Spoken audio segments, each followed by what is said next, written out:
天水市麦积区博物馆千万不要自驾去，你可以打车去，也可以骑电动车去，起码电动车有车位。我自驾去没见到停车场，停在后边街道上就喜提罚单了。麦积区博物馆成立于2002年，所在的建筑群名叫龙园，这片建筑群是新中国时期建造的，明清画风建筑，从门口扫码即可免费预约。另外入口的附近还有一个导览图，这个结构挺简单的，重点要看的也就是承继殿和后面的博物馆区了。进门的左右两侧各有一个造型奇特的亭子，这是两个圆亭子套在一起的，亭内分列钟鼓，还有人在这里取景拍艺术照，好多人把它叫做假天坛。但看过我天坛视频的老粉都知道，北京的天坛公园有个地方和它长得更像，那个地方叫双环万寿亭。再往前走还有个四柱三门的石牌楼，上边写着西皇故里，越过石牌楼就到达了承继殿，这是按照明清古建形制新造的建筑。此殿面阔9间，屋顶为重檐歇山顶，上覆蓝色琉璃瓦，门前单壁石为二龙戏珠，额方上的彩绘是为金龙合玺彩绘，殿前的柱子则是汉白玉盘龙柱。走进殿内就看到了正中央身穿丧衣手持八卦的伏羲铜像，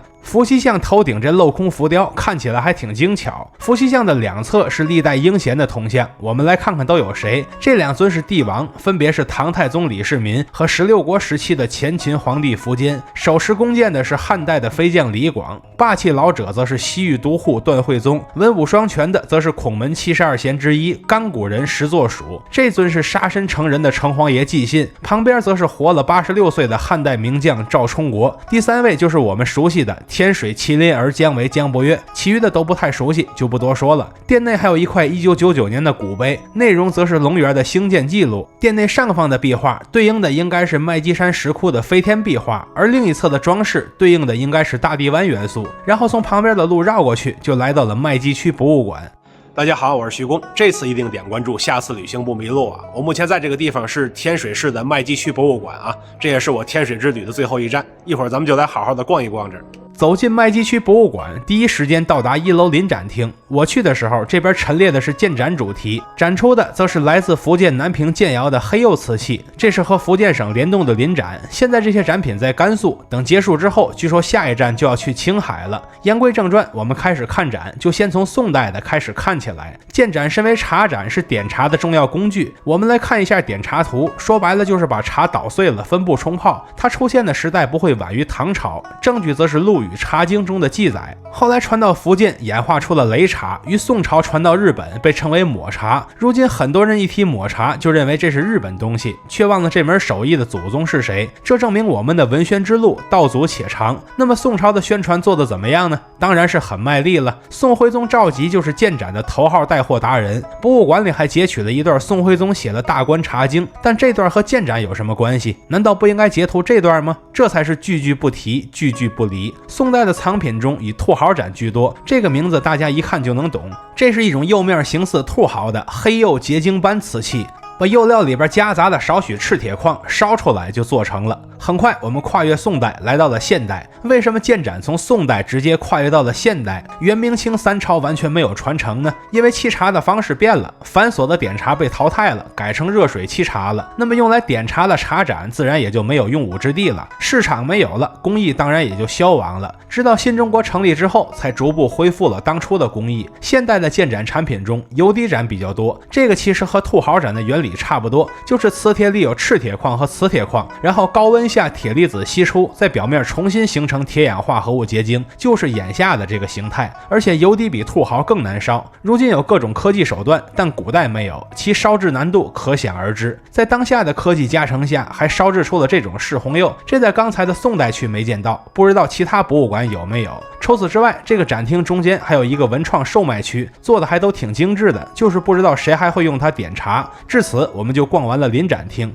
现在坐进电梯发现3楼是非参观区，所以只需要参观一个2楼。现在我们沿着箭头方向奔向第一展厅，率先看到的是天水市麦积区的历史沿革图，之后的布展是从新生代开始的，看来这是把地质馆、自然馆的功能也合并进来了。馆内也展出了很多几百万年前的化石。新生代之后便是新石器时代，石器全都是磨制石器，而麦积区的3大国宝单位不知道为什么也给放在这个区域了。这次最遗憾的事情就是行程紧张外加生病，没能去仙人崖，希望下次来天水时能去一趟。值得一提的是，麦积区博物馆所收藏的瓷器，其中相当多的一部分其画风都隶属于马家窑文化。那么彩陶的颜色从哪儿来呢？还是来源于刚才说到的赤铁矿、磁铁矿等矿物质，只不过烧陶的温度偏低，所以烧不出来那么多花样。时间流转，马家窑文化演变为齐家文化，这里除了陶器之外，还出土了很多玉璧。古人认为天圆地方，所以用圆形玉璧祭天，而祭地的则是方形的玉琮。我从麦积区博物馆没看到玉琮，这是我去年从三星堆拍来的。再往后就到了西周，这边的展品是以车马器为主，重点展出的是错银铜位，这是安装在车轴末端的部件。看位这个字儿的写法就能看出来，蓝圈是车身，绿圈是车轮，黄圈就是位，安在这里。另外，什么叫错银呢？这个是青铜器的一种工艺，就是浇铸青铜器的时候，预先留好凹槽，然后把银砸进去，最后把它打磨干净，银就被镶进铜器里了，这个就叫错银。如果往里砸的是金，那就是错金。然后我们来到第二展厅，此时已经进入了战国秦汉篇章，但青铜器仍然是唱主角的。始于西周的列鼎制度就是在这个阶段逐渐消亡的，这也是礼崩乐坏的一部分。当然汉朝又有了进祀的制度，治世论等级，乱世看拳头，不过如是。另外，馆内还展出了铸造青铜器的简要步骤，无外乎是先按照器型制模，然后再根据模做范，然后往范里边浇铸。后边的器具做的怎么样，全取决于前边模和范的质量，它们是有带头作用的，所以现在有带头作用的人一般也被称为模范。后边则是汉代文物的展示，先看汉代的青铜器，因为这时候的民用青铜器较多，所以没那么多花里胡哨的花纹了，但并不仅限于此。看这个铜灶或铜釜就特别生活化，甚至跟我们现在用的东西都有点像。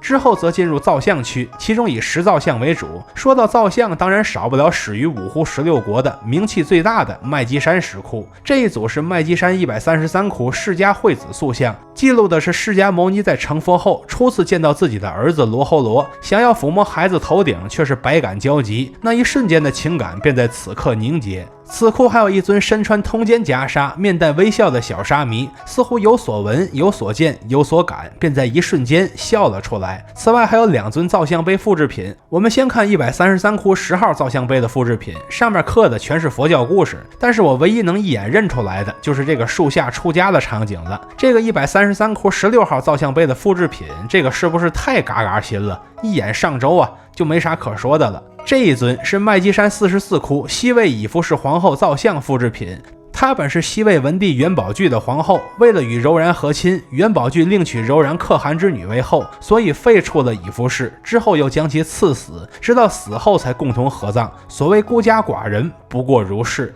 这一组是麦积山石窟121窟窃窃私语复制品，因为这2尊雕塑的形态互相接近，就像是在悄悄说话一般，所以被称为窃窃私语。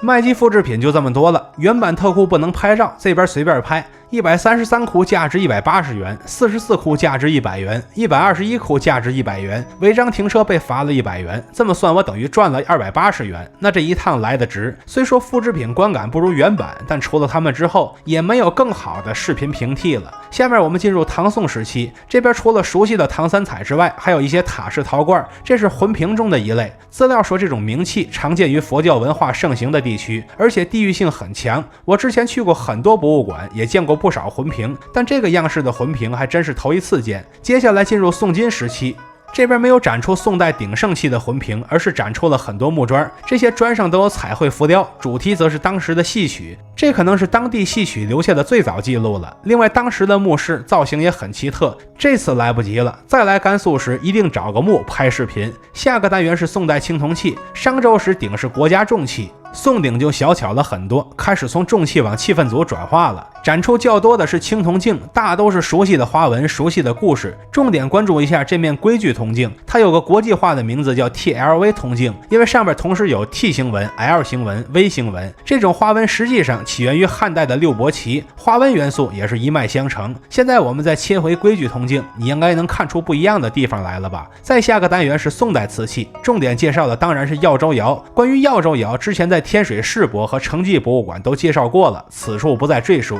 之后在元明清时期，展品就比较分散了。博物馆的说法是，从元朝开始，官方就把手工业掌控在了自己的手里，民间自然就受到了影响，所以这边的展品随便看看就好。至此，我们就逛完了天水麦积区博物馆，我个人的天水之旅终告结束。坐飞机离开的时候，天上下着不大不小的雨，说实话有点不舍得走，还有很多好地方没看，包括但不限于市区的玉泉观、装修中的北宅子、装修中的伏羲庙、麦积的仙人崖、武山的水帘洞，还有市区的好几个小博物馆。但旅途中留下一些遗憾，并不是坏事，只有如此才会有下次再来的动力。但不知下次与天水这座城市重逢，又该是何年何月的事情呢？看到这里的朋友，记得一键3连加关注，和徐工一起读城，一起旅行。